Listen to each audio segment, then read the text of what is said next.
রমাদানকে কেন্দ্র করে, তাহলে যেই প্রস্তুতিগুলো আমরা নিতে পারি যেগুলো আমাদের রমাদানকে অর্থবহ করতে পারে, তার ভিতরে 1 নম্বর বলেছিলাম তওবা ইস্তেগফার করে আগের সব গুনাহগুলো থেকে আল্লাহর কাছ থেকে মাগফিরাত আদায় করে নেওয়া, যাতে করে রমজানে ইবাদতের জন্য আপনি উপযুক্ত হন, আল্লাহর রহমত প্রাপ্তির তৌফিক প্রাপ্ত হন।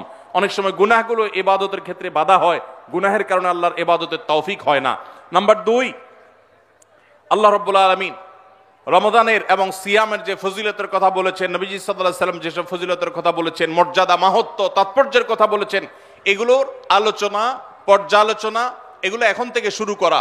আপনার অফিসে, বাসায় বিভিন্ন রকমের হাদিস, রমাদানের ফজিলত, সাহারি ইফতারের ফজিলত, গুনাহমুক্ত থাকার ফজিলত, তাকওয়া চর্চার ফজিলত, রমজানের আমল, এগুলো এখন থেকে জানাশোনা শুরু করে দেন।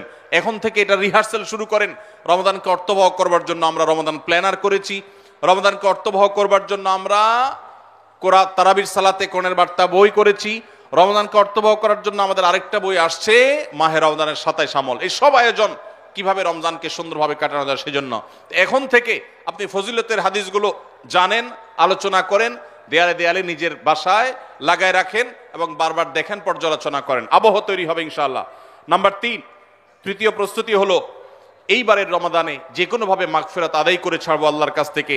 জাহান্নামীদের তালিকা আমার নাম থেকে থাকলে এটা কাটায় ছাড়বো, এই মর্মে প্রতিজ্ঞা করা, এটাও প্রিপারেশন। এখন থেকে নিয়ত করা যে এই রমজানটা অর্ডিনারি রমজান হবে না, এই রমজানটা শুধু সাহারি আর ইফতার আর তারাবি এই 3 জিনিসের নাম হবে না, এটা একটা অর্থবহ রমজান হবে।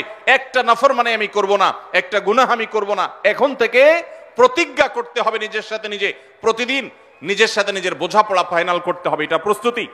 নাম্বার 4, বিগত রমাদানের যদি কোনো রোজা কাজা হয়ে থাকে সেগুলো সব আদায় করে শেষ করতে হবে শাবানের মধ্যে। নাম্বার 5, শিরক এবং হাসাদ, হিংসা, এগুলোর কারণে আল্লাহর সাধারণ ক্ষমার উপযুক্ততা মানুষ হারিয়ে ফেলে, সেগুলো থেকে মুক্ত থাকার প্রতিজ্ঞা করে মুক্ত থাকার জন্য চেষ্টা করতে হবে এখন থেকে, যে শিরক থেকে থাকলে জীবনে কখনো সে শিরক থেকে মুক্ত হওয়া, অন্তরে কার প্রতি হাসাদ থাকলে সেটাকে দূর করা, তার কল্যাণকামী হওয়া, এগুলোর মধ্য দিয়ে রমজানে যে সাধারণ ক্ষমা হবে তার জন্য নিজের উপযুক্ততা তৈরি করা, এটাও রমজানের প্রস্তুতির অংশ।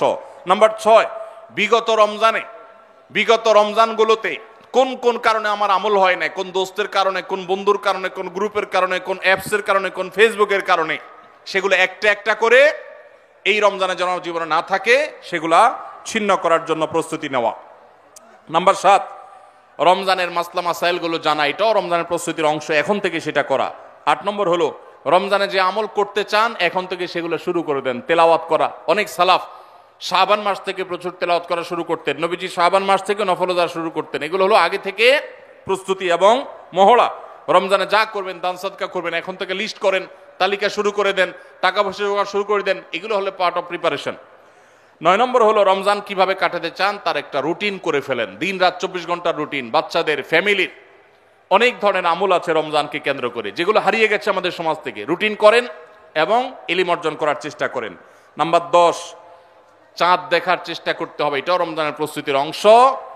আর 11 নম্বর হলো আল্লাহর কাছে দোয়া করতে হবে, আল্লাহ যেন আমাদেরকে রমজানের রোজাকে যথাযথভাবে আদায় করার তৌফিক দান করেন। চেষ্টা করা যাবে তো ইনশাআল্লাহ।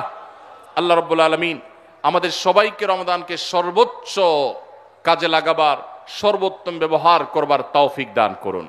সবাই চেষ্টা করবো তো ইনশাআল্লাহ। ভাইরা আমার, জীবনে রমজান হতে পারে এটাই শেষ, সেই চিন্তা করেই আমাদেরকে রমাদানকে ইস্তেকবাল করতে হবে, অভ্যর্থনা জানাতে হবে। এটাকে শেষ রমজান ধরেই প্রিপারেশন নিতে হবে, আগাইতে হবে। এইবার যদি সুযোগ মিস হয়, হয়তো আর সুযোগ আমার কাছে আসবে না, সেই চিন্তা করেই করতে হবে। তাহলে ইনশাআল্লাহ এই রমাদানে অর্থবহ কিছু করা সম্ভবপর হবে। আমরা সবাই সেজন্য যার যার জায়গা থেকে সচেষ্ট হব আগে থেকেই। এবং মনে রাখবেন, আবারও বারবার বলছি যে নবী সাল্লাল্লাহু আলাইহি সাল্লামের সেই হাদিসটি মাথায় রাখতে হবে, রমজান মাসটা আমল করে, ইবাদত করে কিছু কামাইতে পারলাম ভালো, না কামাইতে পারলাম তেমন কোনো ব্যাপার না। ব্যাপারটা সেরকম না।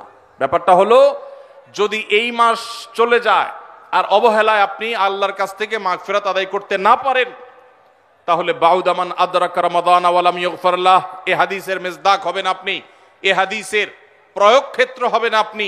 সেক্ষেত্রে রমজান পেয়েও মাগফিরাত না পাওয়ার কারণে ধ্বংস অনিবার্য হয়ে যাবে। এটা শুধুমাত্র শখের বিষয় না, এটা ডু অর ডাই এর মতো ব্যাপার। আপনি রমজান পাইলেন না, মাগফিরাত পাইলেন না, জাহান্নাম নিশ্চিত হবে। অতএব যারা বাঁচতে চায় তারা এখন থেকে প্ল্যান প্রোগ্রাম করব, করা যাবে না ইনশাআল্লাহ?